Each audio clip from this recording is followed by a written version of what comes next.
The first words my father said to me at my grandfather's funeral were, "Still playing doctor in the army."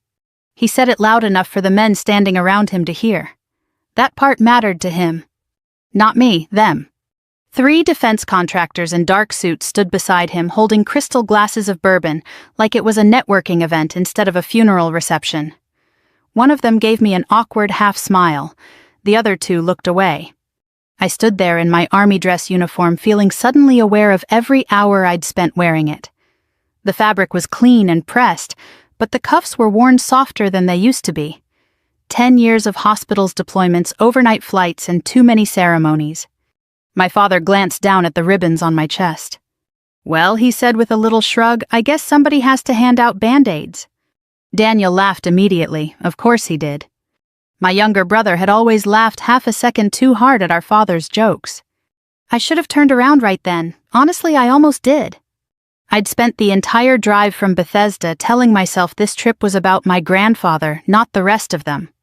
But standing inside that reception hall at the Army-Navy Country Club in Arlington, hearing my father's voice again after nearly 10 years, I felt 16 all over again. Too loud, too emotional, never enough. My stepmother Linda walked past me carrying a plate of shrimp cocktail without even making eye contact. That was impressive, honestly. Ignoring somebody in a crowded room takes practice. Outside the tall windows behind them, the February sky hung gray over Arlington National Cemetery. A cold drizzle had started during the burial service and never fully stopped. You could still smell wet wool coats and damp grass every time the door opened. General Raymond Carter had been buried less than an hour earlier with full military honors. 21-gun salute, folded flag, bugler playing taps. My grandfather had spent 42 years in the Army, Korea first, then Vietnam, then decades inside the Pentagon after that. By the time he retired, people spoke about him carefully, like saying his name too casually might somehow disrespect the building itself. And still somehow his funeral felt more political than personal. Senators wandered around shaking hands. Retired generals stood near the bar talking quietly.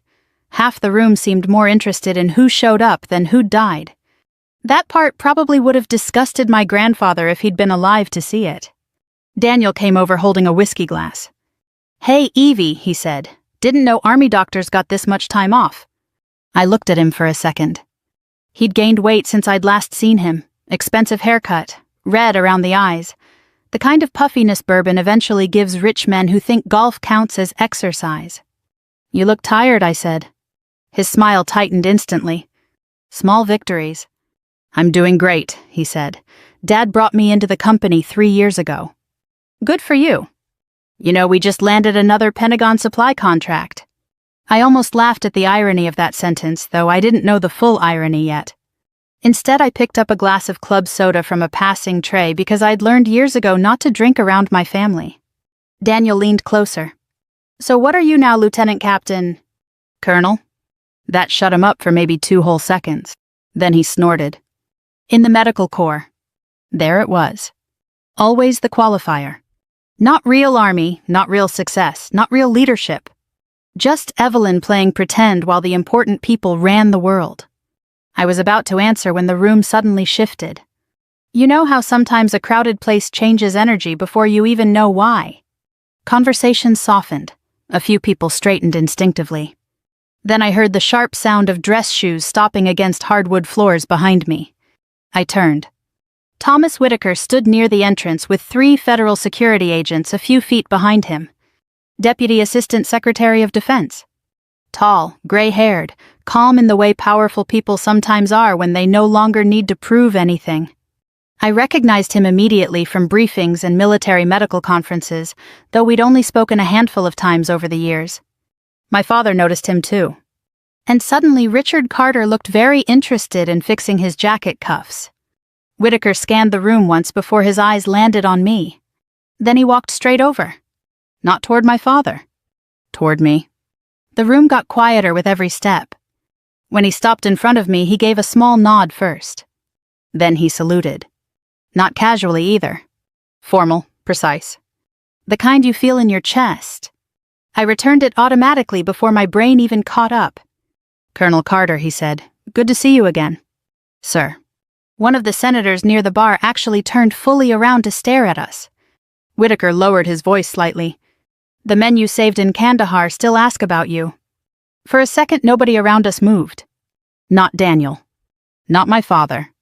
Not the room full of people who'd spent the last hour acting like I was some embarrassing family detour. Whitaker extended his hand.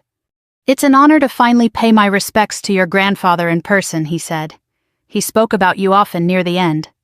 That part hit harder than I expected. Because my grandfather and I barely spoke the last decade. Birthday cards sometimes, Christmas texts through assistants, one awkward phone call after my promotion to colonel. That was about it. I shook Whitaker's hand carefully. Thank you, sir. Behind him, one of the security agents stepped aside to let a waitress pass. The movement snapped the room back to life.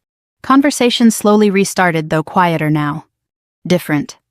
People were looking at me differently. My father especially. He stared at the rows of ribbons on my chest like he was seeing them for the first time. Maybe he was.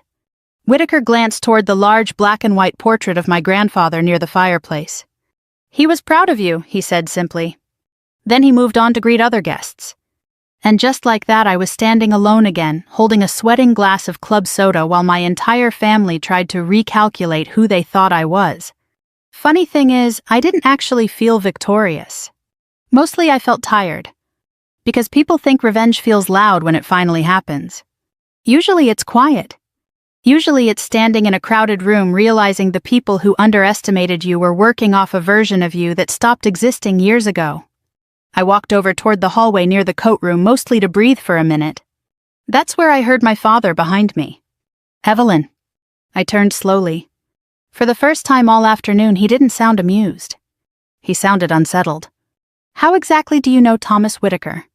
I looked at him for a second. Then I said the truth. The same way most people do in war, Dad. I adjusted my gloves. You meet them on somebody's worst day. I didn't answer my father after that. I just walked past him and stepped outside into the cold air. The rain had mostly stopped, but the pavement outside the reception hall still glistened under the parking lot lights. Somewhere farther down the hill, another funeral detail was folding a flag. You could hear the muffled commands drifting through the trees. I loosened my collar slightly and took a breath. That should have felt satisfying, watching my father stand there speechless for once. Instead, all I felt was exhausted. Thomas Whitaker came outside about a minute later carrying 2 paper coffee cups. He handed me one without asking. Black. Military people always assume black coffee unless told otherwise. Thanks, I said. You look surprised to see me. I was surprised to see the salute. That made him smile a little. Well, he said you earned it. We stood there quietly for a few seconds watching headlights move through the cemetery roads below us. Then he said something that caught me completely off guard. Your grandfather asked about you more than once before he passed. I looked over at him. Whitaker reached into his coat pocket and pulled out an old silver Zippo lighter, scratched, dented near one corner. I recognized it immediately. My grandfather used to carry that lighter everywhere. Even after he quit smoking. He wanted you to have this, Whitaker said. For a second, I just stared at it in his hand. That stupid lighter hit me harder than the funeral had. Because objects don't lie the way people do. If my grandfather carried that thing for 50 years and chose to leave it to me, then somewhere along the line, I mattered to him more than I thought. I don't understand, I admitted quietly. Whitaker nodded once like he expected that answer. Most men from his generation weren't very good at saying things directly. No, I said, they really weren't. He gave me a long look then. You remind me of him, actually. That almost made me laugh. My grandfather barely spoke to me the last decade. Doesn't mean he wasn't watching. Whitaker left a few minutes later after another brief handshake, and I stayed outside alone with that lighter in my hand, while memories I hadn't thought about in years started creeping back in. Funny how grief works. Sometimes it's not the funeral that gets you. It's standing in the dark holding something familiar. I grew up in Fayetteville, North Carolina, in a family where appearances mattered almost as much as oxygen. My father loved introducing us at events. This is my son Daniel. Then, and this is my daughter Evelyn, she's very bright. Very bright. Like I was a student science project instead of a person. The Carter family believed in legacy the way some families believe in religion. Politics, military influence, money, reputation. Everything was about positioning. Who you married, who you knew. Which room you walked into. My father always assumed I'd go into law or politics eventually. Something respectable, something visible. Preferably something in Washington where he could use my success like another business card. But somewhere around college I realized I didn't actually care about any of that. I cared about medicine. Real medicine? Not donor dinners and campaign speeches about veterans while somebody else cleaned up the damage afterward. I still remember the night I told my family I was accepting the Army's HPSP scholarship instead of going the traditional route through Johns Hopkins. We were eating dinner at my father's house in McLean. Steaks, crystal glasses, one of those huge dining tables nobody actually relaxes around. Daniel laughed first. Wait, he said you actually want to join the Army? I want to be a trauma surgeon. In the Army, my father corrected. Like it was a contamination. I explained the scholarship. Medical school covered in exchange for service years afterward. My father set his fork down carefully. That's not what this family does. I still remember how calm his voice sounded. Honestly, that was always worse than yelling. I'm not asking permission, I told him. Big mistake. The silence afterward stretched so long even Linda stopped eating. Finally, my father leaned back in his chair. You're throwing away opportunities people would kill for. No, I said, I'm choosing my own. He looked at me differently after that. Like something had broken loose from where it belonged. Within a week, he cut me off financially. No trust fund access, no family support, nothing. I took out additional loans and started working like my life depended on it. Maybe it did. Medical residency was brutal in ways civilians sometimes romanticize without understanding. There's nothing glamorous about being so tired your hands shake while you're trying to calculate medication dosages at 3 a.m.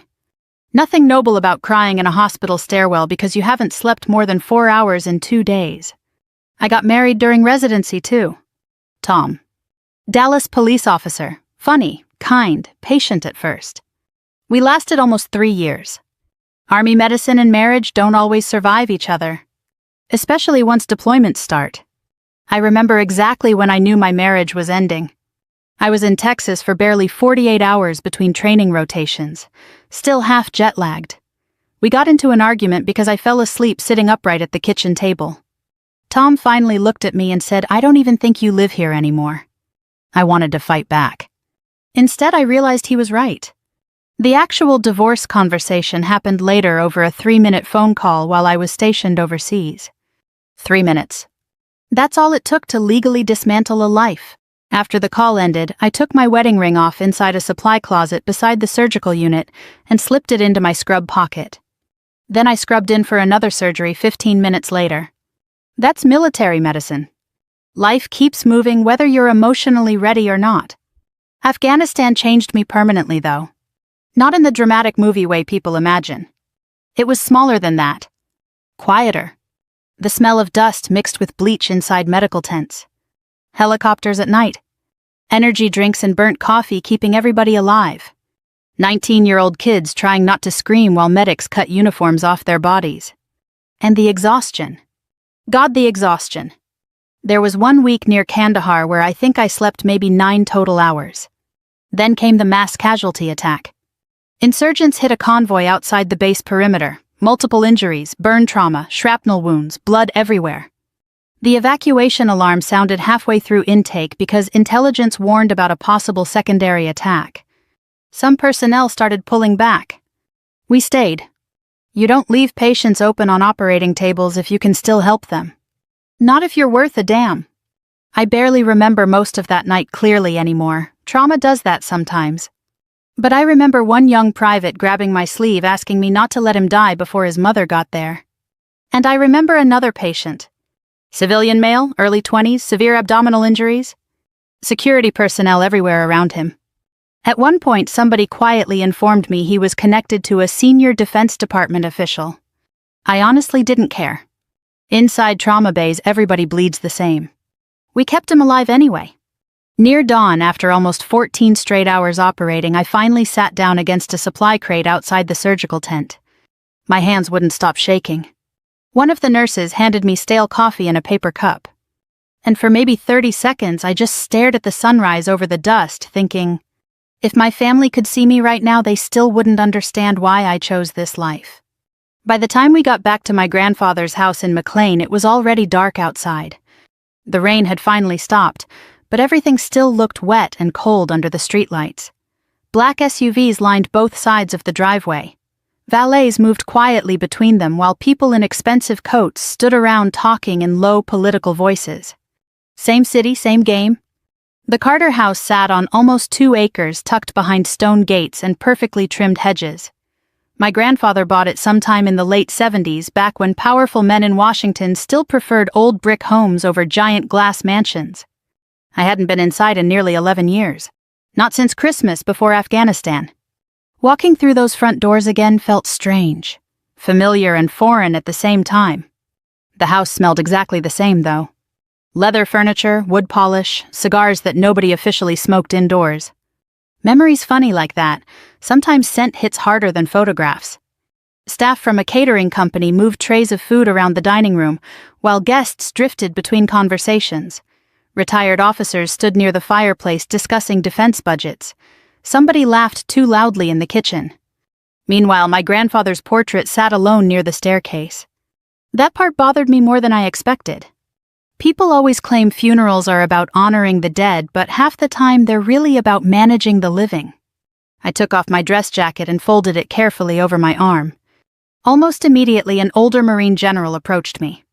Silver hair, deep voice, walking cane. "Colonel Carter." "Yes, sir." He shook my hand firmly. "My grandson served under the evacuation team you worked with in Kandahar." "Oh." "He made it home because of people like you." I never know what to say to things like that. You learn pretty quickly in military medicine that survival is never one person's accomplishment.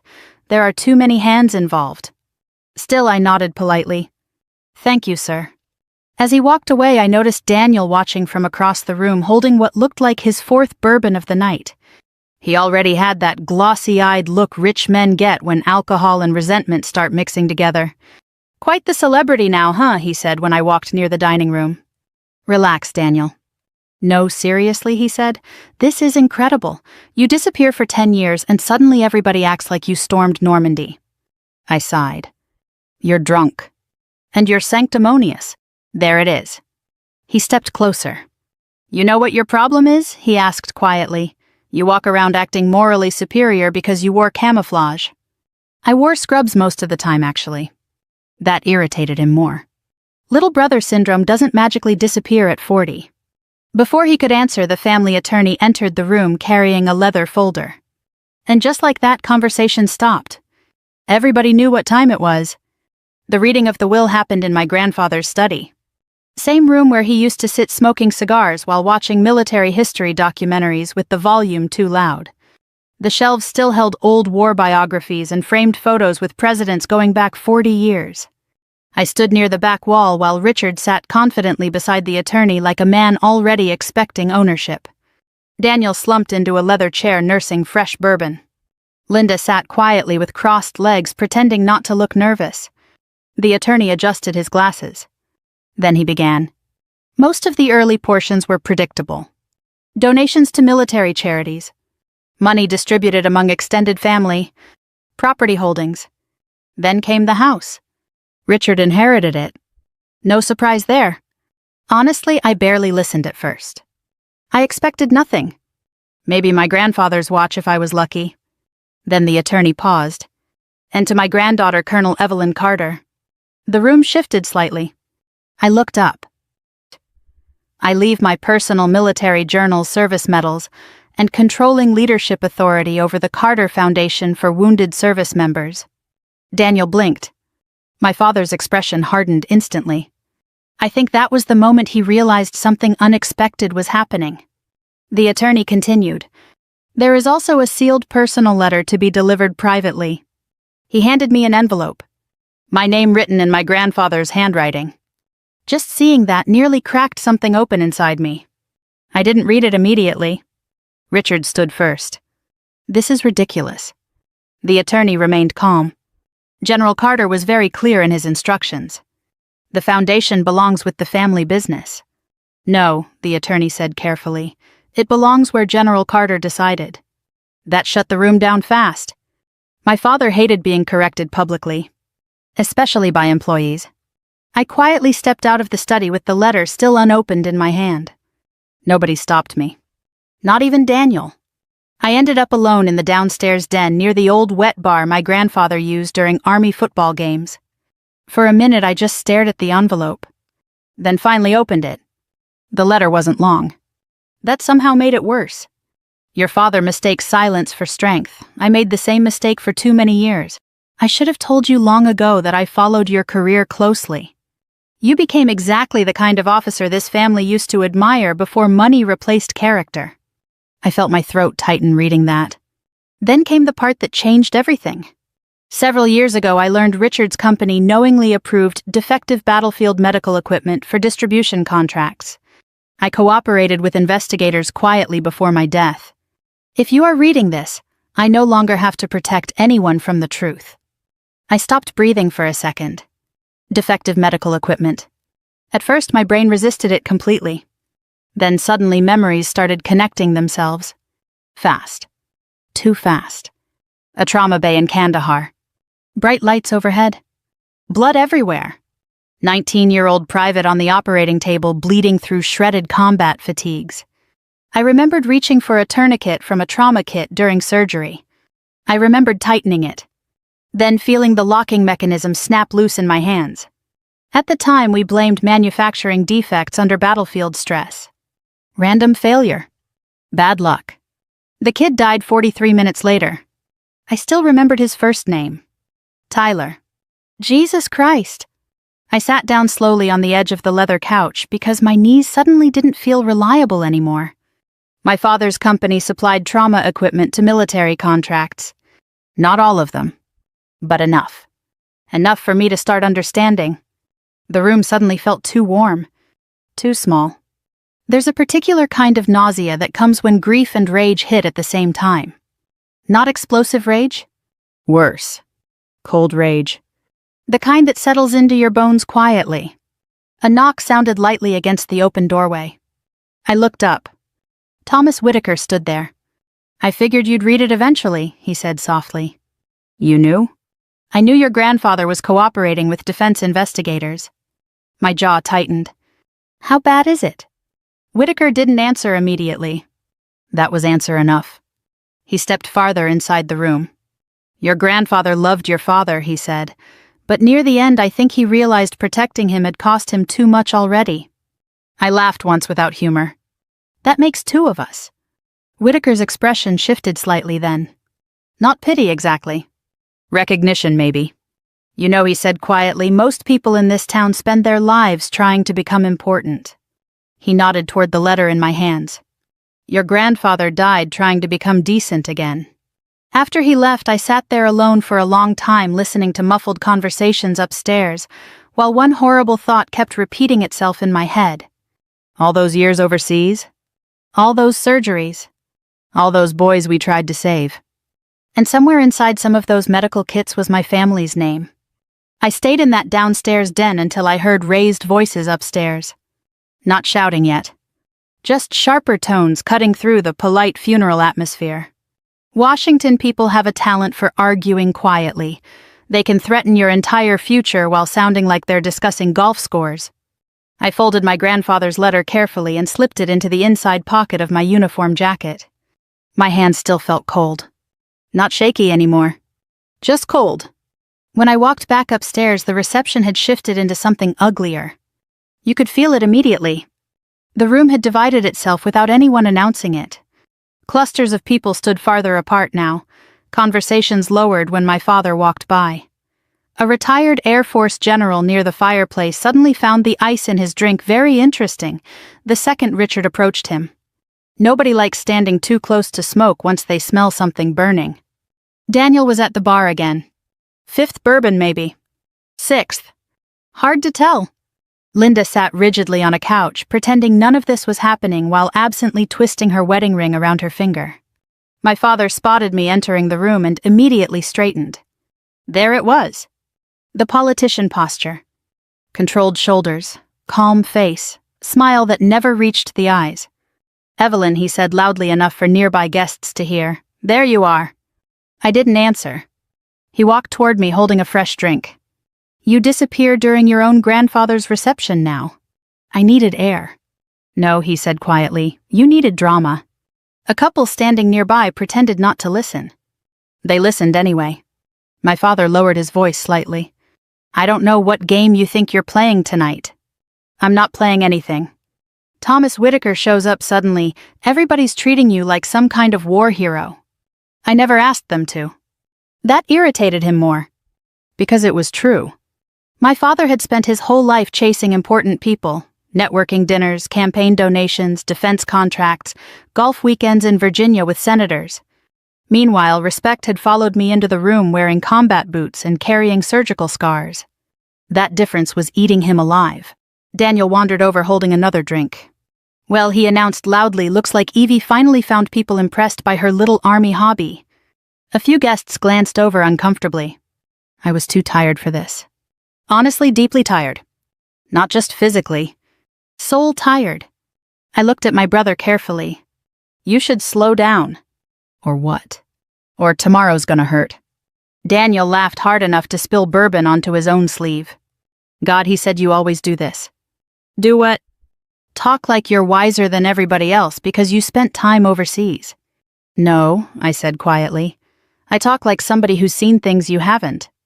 That landed. His face tightened immediately. Because underneath the jokes and drinking and arrogance, Daniel had always known one thing. He'd never actually done anything hard. My father stepped between us smoothly. "Enough." Then he smiled at nearby guests like this was all harmless family banter. Classic Richard Carter move. Contain the optics first. A catering server passed carrying trays of crab cakes while tension spread through the room like static electricity. I should have left then. I really should have. I even picked up my coat from the chair near the hallway. But right before I reached the door, I heard my father speaking again behind me, loud enough for the room. My daughter always preferred playing soldier over building a real life. That stopped me. Not because it hurt. Because suddenly I realized he still truly believed that. After everything. After the funerals. After the surgeries. After all the years. He still thought service was pretend and money was real. I turned slowly. The room had gone almost completely silent. My father took another sip of bourbon. "You spent 10 years patching people up in deserts while adults built this country." Nobody moved. Even Daniel looked nervous now. I walked back toward him carefully and set my coat down. "You really want to do this here?" My father gave a little shrug. "Why not? Apparently I'm already the villain tonight." I looked around the room. Retired military officers. Pentagon staff. Political donors. Widows. Veterans. People who actually understood what war costs. Then I looked back at my father.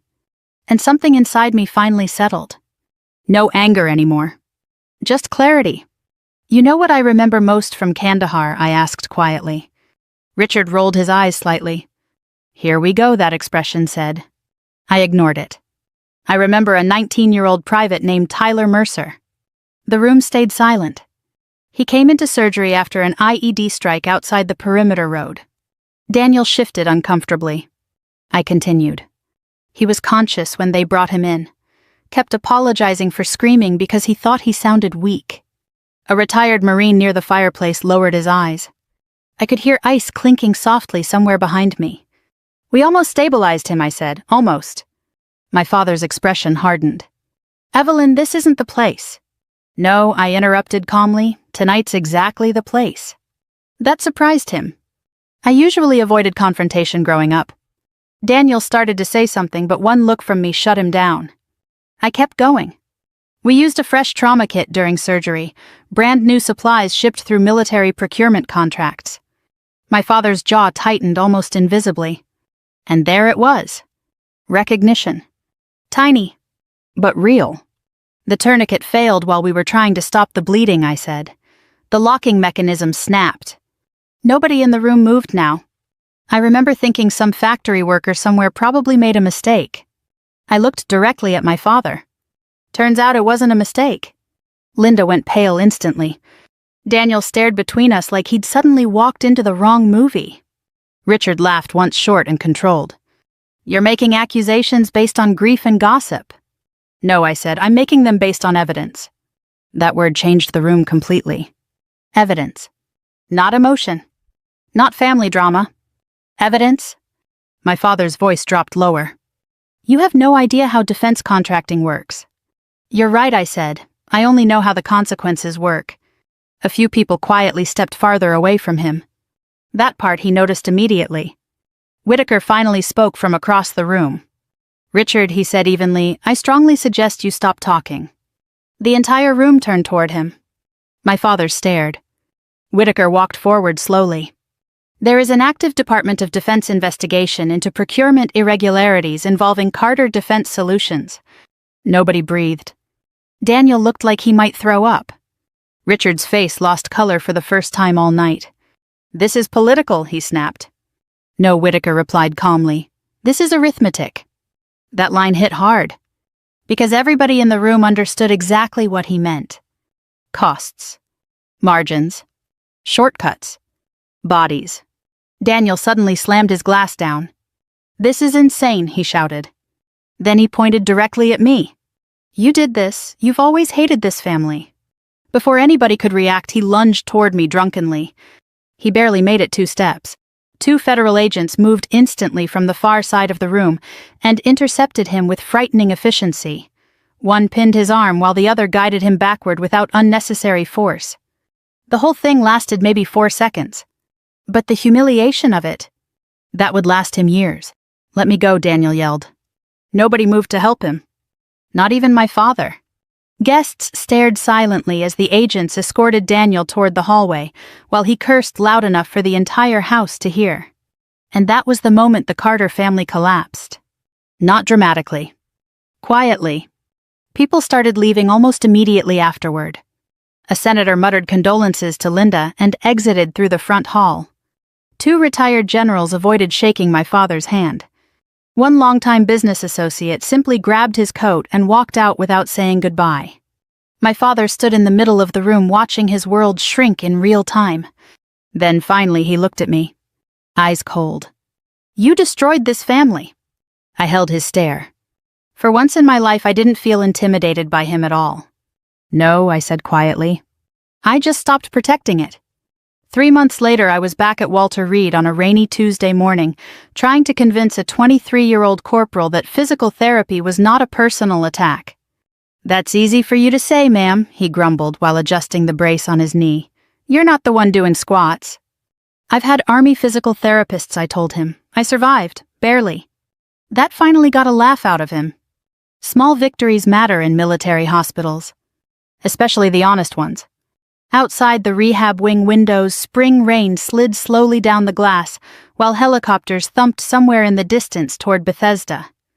The hospital smelled like antiseptic burnt coffee and floor wax, like always. Normal life had returned. Or at least the version of normal military medicine allows. Most people probably imagined the fallout from my grandfather's funeral turned into some giant dramatic scandal overnight. It didn't. Real life moves slower than television. The investigation into Carter Defense Solutions became public eventually, but in careful pieces. Civil audits, procurement reviews, congressional pressure building quietly behind closed doors. Washington doesn't explode. It corrodes. My father stepped down as CEO 6 weeks after the funeral, officially for health and family reasons. Unofficially because several longtime partners suddenly discovered urgent reasons not to return his calls anymore. Funny how loyalty works in that town.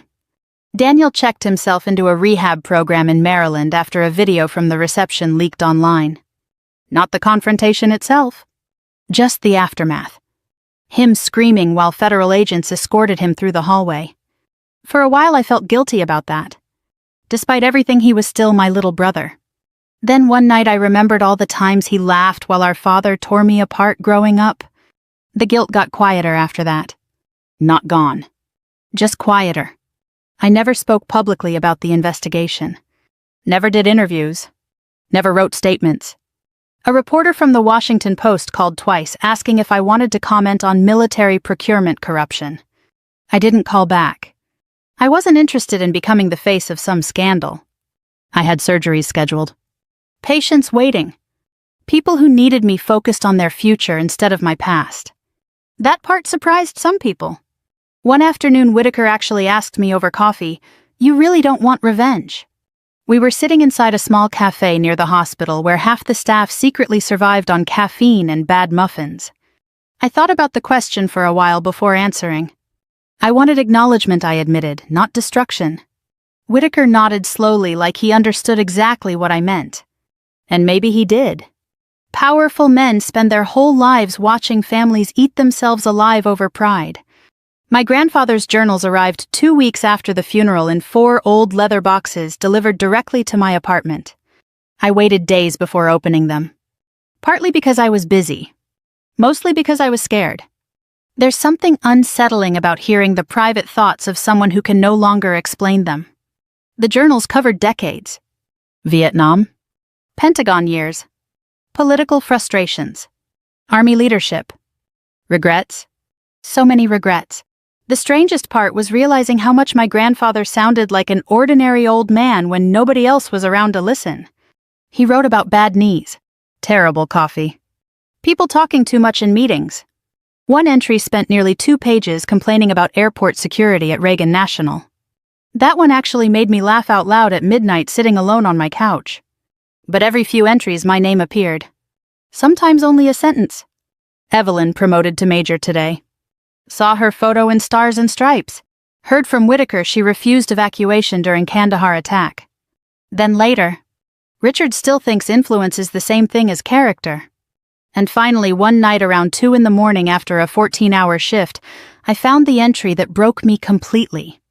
Richard learned how to impress important men. Evelyn learned how to keep people alive. I should have told her sooner how proud I was. I had to put the journal down after that. Not because I was angry anymore. Because grief changes shape once you finally receive the thing you spent years pretending you didn't need. A week later, I drove to Arlington before sunrise. The cemetery looked different without crowds. Quiet. Honest. Rows of white headstones stretched across the hills under pale morning light, while cold wind moved through the trees. I carried a small bundle of white flowers from a grocery store near Bethesda. Nothing fancy. My grandfather would have hated fancy. I found his grave near the newer section overlooking the slope toward the Potomac. General Raymond Carter. United States Army. Beloved father and grandfather. The words looked strange carved into stone. For a while I just stood there listening to distant traffic from the bridge and the faint sound of birds waking up. Then finally I crouched down and placed the flowers beside the headstone. "You really made a mess of things," I said softly. That would have made him laugh. I stared at the engraved letters a little longer before speaking again. "I forgive you." The words surprised me once they were out. Not because he deserved complete forgiveness. People are more complicated than that.